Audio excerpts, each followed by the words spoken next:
So Avatar, Fire and Ash is the latest movie in the Avatar franchise. It's once again directed by James Cameron and once again features Sam Worthington, Zoe Saldana, Sigourney Weaver, and Stephen Lang. And this movie taking place sometime after the events of Avatar, The Way of Water.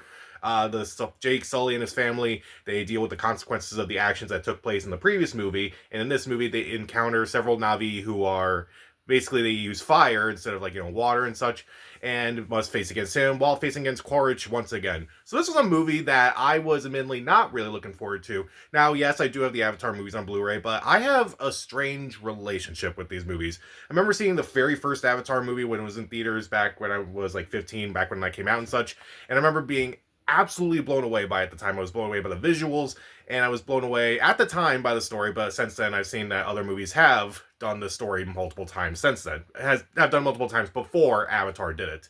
And when I got it on DVD and such, I wasn't nearly as impressed. I guess I thought, this was a theatrical experience that needed to be seen on the big screen because on a smaller screen, it's just not nearly as impressive, unfortunately. And I kind of felt that way about Way of Water too. While I did like it for the most part, and I thought it was visually impressive, I still had a lot of issues with that movie as well. I thought it was fine, but again, the pacing of these movies, they can be a bit too much. And I was curious to see what this movie was going to be like. We're getting a third Avatar movie pretty much right away. Well, in terms of Avatar movies, because the first two took 13 years to make. And this movie, again, I know a lot of people don't like these movies, but I do know there are people out there who do like these movies, and I kind of in the middle of the two because I can see where both sides are coming from, and I kind of let the first two movies kind of slide because I don't see them as movies that were supposed to have great screenplays and storylines and such. They were mostly just movies that were trying to have great visuals and such and be groundbreaking in that category. But Fire and Ash may be the first time I watch one of these Avatar movies, and I'm thinking, well, yes, the visuals in this one are astonishing. I am noticing a lot more of the plot gaps in this movie than I did in the other two movies. And it kind of, I don't want to say it frustrated me, but it kind of dampened my viewing experience a lot more. So let's be fair, let's talk about the things I do like about this movie. First off, once again, the visuals of this movie are astonishing. If you do see this movie in theaters, you have to see it in a premium format, either IMAX, 3D. The visuals of this movie are just stunning, and it's just still very creative, what they're doing with a lot of the visuals in this movie. The performances are okay for the most part. No one in this movie gives up bad performances. No, there's no bad performances in this movie. Well, there's one bad performance, but I'll talk about them in a bit. But Una Chaplin, who plays one of the main villains in this movie, I thought she did a pretty good job. She was kind of an interesting villain in this movie. Zoe Saldana I liked a lot more in this movie than I did like her in The Way of Water. I thought she was one of the better characters in the first Avatar movie. And in this movie, I definitely feel like she's better than The Way of Water, but there's also some things about her character that don't really make a lot of sense, but I'll talk about that too. But I'm just glad they gave her a lot more screen time in this movie than they did in the previous movie. Also, the score by Simon Franklin I thought was pretty good as well. Definitely captured a lot of what James Horner's score was like in the original movie and such, and I thought it was very well done, very epic at times, and just matched the scenes perfectly. And I do think that the first act and the first third, they're paced pretty well. There were times where I was watching this movie, I'm like, how long has this movie been going on for? At least feels like it's only been 20 minutes. Oh, it's really been 40 minutes. Okay, that's actually pretty good for this movie. A movie that is over 3 hours is actually not taking that long. It actually feels good for once. There are definitely some fun moments. It's mainly in the first act and the third act that I feel like that's where the best part of the movie is, because the second act really drags for me. And anytime there is action on the screen or visuals on the screen, that's when the movie truly shined. And I thought it was yeah, I'm kind of just forgetting all this stuff that I don't like about this movie, because I'm just blown away by the action in this movie. And also, there are intriguing ideas in this movie that are brought up, and I do feel like there are some character developments in this movie that are kind of interesting as well. There's a moment between Jake Sully and Quaritch in this movie that I thought was actually kind of fascinating, and I wish they explored it a little bit more, but I'm going to talk about that in a little bit. And also, again, there are some intriguing ideas that they're brought up in this movie. There are some with that Spider Kid again, which, yeah, I'm going to talk about Spider in this review, but also some ideas about how characters feel and such. It's okay, I can see where you're going with this, but I have a lot of issues with these too. Let's talk about my issues. Now, even though I feel like there are some ideas that are intriguing and some character dynamics that are interesting in this movie as well.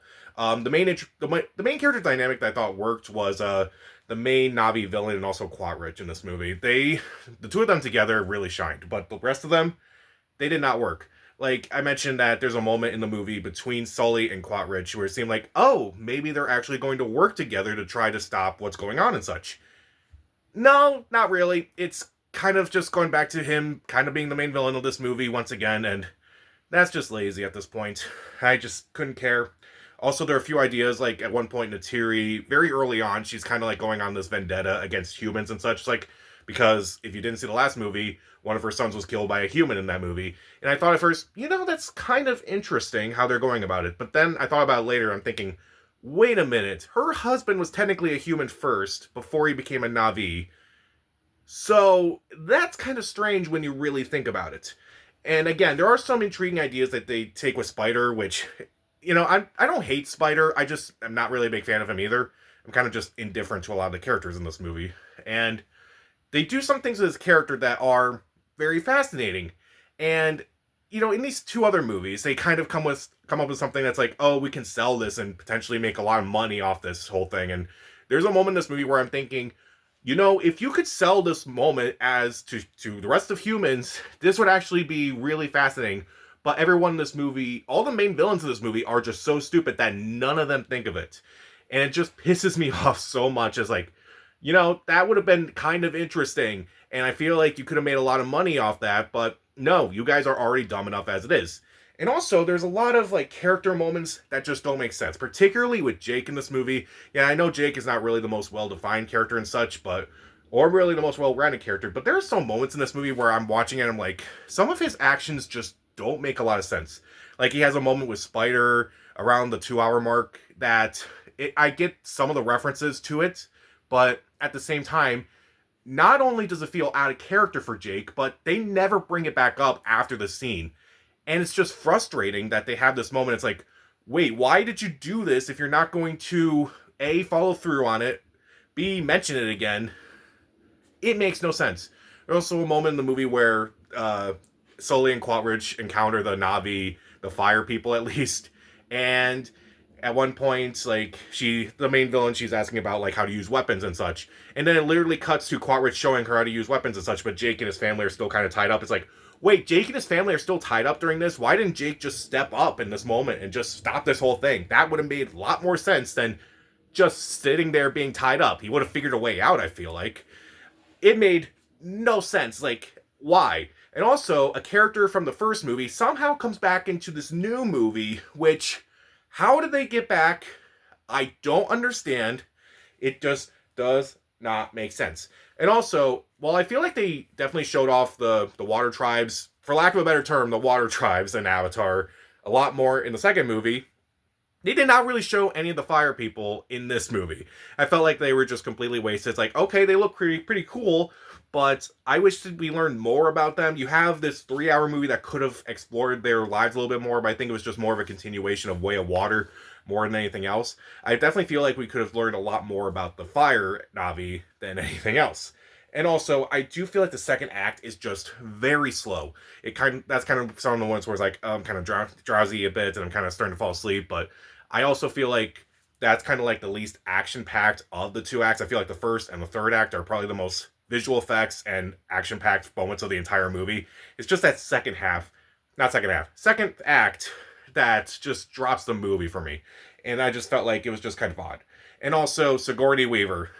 I love Sigourney Weaver. She's been great for a long, long time, but I really don't like her as this character. I find her character to be very, I don't know what the right word is, horribly miscast. Like, I get that you need Sigourney Weaver in this movie, and I get, like, some of the things that they brought up in this movie that are explained. It's like, okay, fine, I'll buy it. But her performance feels like, like how adults kind of like act like teenagers are, and it's just, that's basically what she's doing. She's this older woman who's pretending to be a teenager, and it's just embarrassing at times. And I just kind of found myself laughing at her performance more than anything else. I kind of got what they were trying to do with her character and such, but there were moments where I'm watching it and I'm like, yeah, I just couldn't do it. And again, there are some unanswered questions like, how did this character return, or or some editing choices I thought were just weird. Again, why did this moment happen, like with Jake not fighting back against Quaritch and the other Na'vi people at that time? it doesn't really make a lot of sense. So Avatar Fire and Ash is a weird, this is a weird review, but if I'm being honest, I think this is definitely the weakest of the 3 Avatar movies so far. But is it worth seeing? Only if you are seeing it in a premium format, whether that's IMAX, 3D, RPX, Dolby. I think if you see it in any of those formats, you're going to get your money's worth. But if you're kind of like me, you're kind of like on the fence about these movies. It's like you can understand why people like them, but also understand why some people hate them. You may find yourself kind of like me, just kind of like battling yourself out because it's like, oh, okay, there are parts of this movie that are really good, but there are some parts of this movie that are really bad, and I just feel like this movie was just kind of, I don't want to say a mess, but I will say it's the weakest of the 3. So even though Avatar Fire and Ash has great visuals, a great score, some decent performances, some intriguing ideas and character dynamics, and admittedly the first and third act are kind of the best parts of the movie, it's that second act that drags the movie. Sigourney Weaver's not that great. There are some character choices that just don't make sense. They're just kind of out of left field that are not really explained. Some characters who return that are just really pointless in my opinion, and also they waste a lot of potential with a lot of the ideas that they kind of bring up. I just felt like this movie, again, you should only really see this movie in 3D and IMAX, which admittedly I didn't see it in 3D and IMAX, and I kind of saw Way of Water at first in 3D, and then I saw it in IMAX 3D, and I think that kind of helped the movie quite a bit for me at the time. Because I saw this in 2D at first, maybe it didn't help me my experience overall. So, again, only if you're seeing in a premium format, I would honestly recommend Fire and Ash, but if you're not going to see in a premium format, then maybe not. So I will give this movie, this is going to be a weird rating, I'll give it 2.5 out of 4 stars, stream it.